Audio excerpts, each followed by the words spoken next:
सत्य युग में जब देवताओं और असुरों के बीच समुद्र मंथन का महासंग्राम चल रहा था, तो उस दौरान समुद्र मंथन से अमृत कलश निकला, जिसे लेकर देवता और असुर आपस में छीना झपटी करने लगे। छीना झपटी करते हुए असुर देवताओं पे भारी पड़ने लगे थे। तब जाकर कुछ देवताओं ने सृष्टि के पालनहार श्री विष्णु को याद किया और मदद की गुहार लगाई। इसके बाद श्री विष्णु ने अति सुंदर मोहिनी अवतार लिया, फिर धरती पर प्रकट हुए और देवताओं एवं असुरों के समक्ष आ खड़े हुए।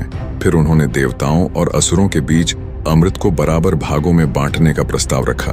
अति सुंदर मोहिनी अवतार को देख सारे असुर उन पे पूरी तरह से मोहित हो चुके थे और इसीलिए वे मोहिनी अवतार के प्रस्ताव को आसानी से मान गए। जिसके बाद मोहिनी अवतार ने बड़ी ही चालाकी से सारे अमृत देवताओं में बांट दी और देवता अमर हो गए। पर उन्हीं देवताओं में से एक देवता का रूप लिए असुरों का सेनापति राहु भी था, जो कि धोखे से अमृत को पीकर अमर हो चुका था। और जब यह बात मोहिनी अवतार को पता चली, तो श्री विष्णु अपने वास्तविक रूप में आकर अपने सुदर्शन चक्र से राहु का सिर धड़ से अलग कर दिया। फिर यह घटना सृष्टि के संहारक महादेव को पता चली, जिसके बाद महादेव मोहिनी रूप के दर्शन पाने के इच्छुक हुए और इसके लिए उन्होंने भगवान विष्णु को याद किया। जिसके बाद श्री विष्णु महादेव के सम्मुख प्रकट हुए और दोनों त्रिदेवों ने एक दूसरे का अभिवादन किया। फिर महादेव ने श्री विष्णु के सम्मुख मोहिनी अवतार के दर्शन की इच्छा व्यक्त की और उन्हें दोबारा से मोहिनी अवतार लेने की बात कही। जिसके बाद श्री विष्णु मुस्कुराने लगे और महादेव की बात मानते हुए उन्होंने बेहद खूबसूरत मोहिनी अवतार ले लिया और महादेव के सम्मुख नृत्य करने लगे। इतना सुंदर रूप देख महादेव मोहिनी अवतार पे मोहित हो गए और उन्हें मोहिनी अवतार से प्रेम हो गया। यहाँ तक कि मोहिनी अवतार ने भी महादेव पर अपने प्रेम की वर्षा कर दी। कुछ देर तक यह प्रेम की अद्भुत लीला ऐसे ही चलती रही। फिर अचानक दोनों त्रिदेवों के मध्य एक ऊर्जा उत्पन्न हुई, जिसके बाद अचानक श्री विष्णु अपने वास्तविक रूप में आ गए और यह ऊर्जा दोनों त्रिदेवों के संगम से ही बना था, जिसे कि भविष्य में आने वाले संकट से निपटने और धरती के कल्याण के लिए दोनों त्रिदेवों ने यह लीला रचकर बनाया था। फिर महादेव ने उस दिव्य ऊर्जा को नरमुनि को उनके आश्रम में स्थित पवित्र हवन कुंड में सही वक्त आने तक सुरक्षित रखने का जिम्मा सौंप दिया। इसके बाद धीरे धीरे समय गुजरता गया और सतयुग से त्रेता युग आ गया और एक दिन सही समय देख महादेव ने पवन देव को उस दिव्य ऊर्जा को नरमुनि के आश्रम से ले जाकर कपिक क्षेत्र में महाराज केशरी की पत्नी देवी अंजना के गर्भ में स्थापित करने की आज्ञा दी।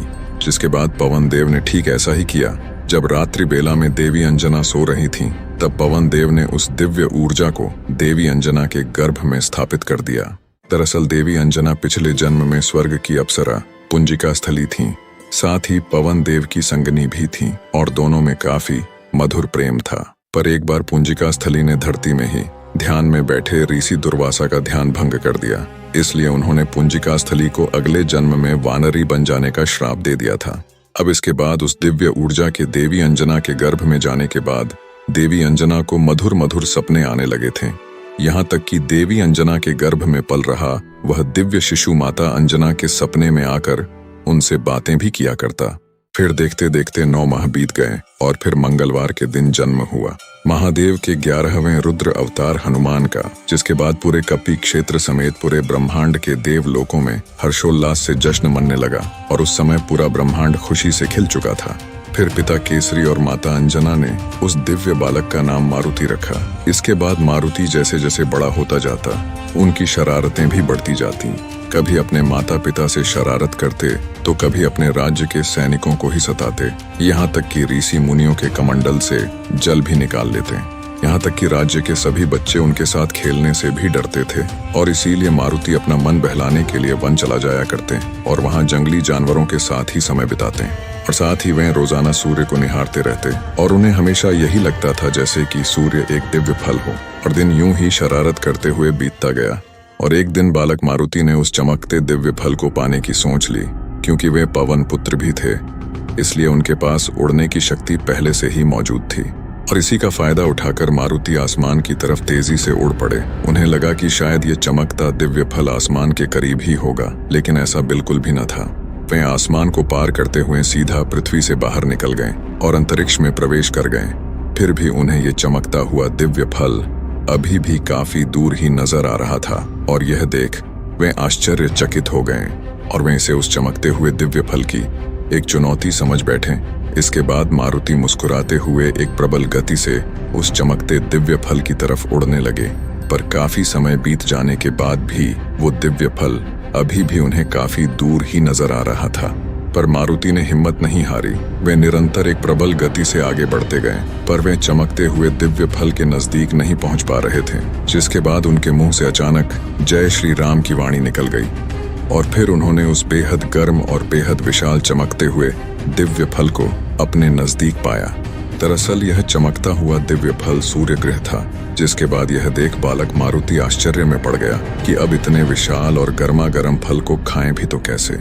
इसके बाद उन्होंने लगातार श्री राम का नाम लेना शुरू कर दिया, जिससे कि उनका आकार अपने आप धीरे धीरे बेहद विशालकाय बनता गया और फिर उनका आकार इतना बड़ा बन गया कि सूर्य ग्रह उनके समक्ष मात्र एक लड्डू की तरह दिखने लगा था।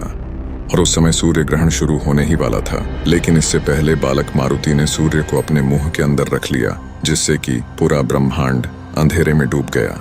इतने में वहां असुरों का सेनापति राहु सूर्य ग्रहण करने आ पहुंचा, लेकिन वो इतने बड़े बालक को सूर्य को निगलता हुआ देख भयभीत हो गया और वो वहां से सीधे स्वर्ग की ओर भाग पड़ा। और यहाँ सूर्यदेव सूर्यलोक के अंदर मौजूद होकर मारुति को रोकने की तमाम कोशिशें करते रहे, पर वे नाकाम होते रहे। और वहां राहु स्वर्ग लोक पहुंचकर इंद्रदेव पे सत्ययुग में हुए समझौते को तोड़ने का आरोप लगाने लगा और सारी बात बताने लगा। जिसके बाद इंद्रदेव काफी क्रोधित हो उठे और अपने वाहन ऐरावत को याद किया। फिर वे राहु के साथ निकल पड़े सूर्य गृह की ओर। इंद्रदेव जब सूर्य के समीप पहुंचे तो वे सूर्य को मारुति के मुंह में देख काफी उग्र हो उठे और मारुति को सूर्य गृह को वापस से उनकी रेखा में रखने की चेतावनी देने लगे। लेकिन मारुति ने इंद्रदेव को सफेद हाथी में सवार देख उन्हें खेलने योग्य समझते हुए पकड़ने की कोशिश करने लगे, जिसके फलस्वरूप इंद्रदेव ने अपना बचाव करते हुए मारुति के हनु यानी कि जबड़े में अपने वज्र से एक तीव्र प्रहार कर दिया। और यह प्रहार इतना ताकतवर था कि हनुमान मूर्छित होकर तेज गति से सीधे पृथ्वी की तरफ गिरते चले गए। और उस समय यह घटना पूरा ब्रह्मांड देख रहा था। सभी देवी देवता इंद्रदेव से काफी रुष्ट हो चुके थे। फिर मारुति पृथ्वी के समीप पहुंचते पहुंचते अपने वास्तविक आकार में आ चुके थे। इसके बाद मारुति धरती पर स्थित किसी एक बड़े गुफा में जा गिरे। फिर वहां तुरंत पवन देव भी पहुंच गए और मारुति को गोद में उठाकर काफी भावुक होने लगे और क्रोधित भी। जिसके बाद उन्होंने गुस्से में आकर कुछ गिने चुने जगहों को छोड़कर पूरे ब्रह्मांड की प्राणवायु को रोक दिया, जिससे कि प्राणी मूर्छित होने लगे। सृष्टि में प्रलय जैसी संकट उत्पन्न होने लगी। फिर यह देख सभी देवता ब्रह्मदेव के पास चले गए और उन्हें पवन देव को समझाने की विनती करने लगे। जिसके बाद ब्रह्मदेव सभी देवों के साथ पृथ्वी में प्रकट हुए और मूर्छित मारुति को छूकर चेतना में ले आए। और फिर ब्रह्मदेव ने पवन देव को प्राणवायु वापस से शुरू करने की आज्ञा दी।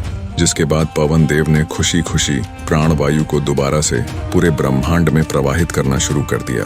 जिसके बाद ब्रह्मदेव ने मारुति को दीर्घायु होने का वरदान दे दिया, जबकि सूर्य देव ने मारुति को अपना तेज प्रदान किया।